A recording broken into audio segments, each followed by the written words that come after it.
Hello welcome back to me Reshma జై channel. ఇవాల్టి మన వీడియో స్పెషల్ అందరూ ఇష్టంగా తినే పూరి ఇంకా కర్రీ. బయట ఎక్కడ చూసినా పూరి అనేది మైదా పిండితోనే చేస్తుంటారు. మైదా పిండి అంత హెల్దీ కాదని మనందరికీ తెలుసు. సో ఇవాళ మనం చాలా హెల్దీగా ఇంట్లోనే గోధుమ పిండితో పూరీలు ప్రిపేర్ చేసుకున్నాం అన్నమాట.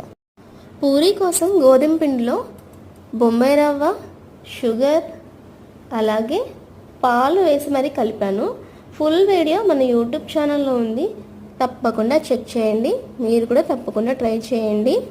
నేను ఎప్పుడు చేసినా ఇదే ప్రాసెస్లో చేస్తాను. ప్రతి పూరి పొంగుతుందన్నమాట. పెద్దవాళ్ళ నుండి చిన్నపిల్లల దాకా అడిగే టిఫిన్స్లో ఫస్ట్ ఉండేది ఈ పూరి అనమాట. ప్రాసెస్ ఇంత ఈజీ అని తెలిస్తే మీరు ఇంట్లోనే చేస్తారు. మా ఛానల్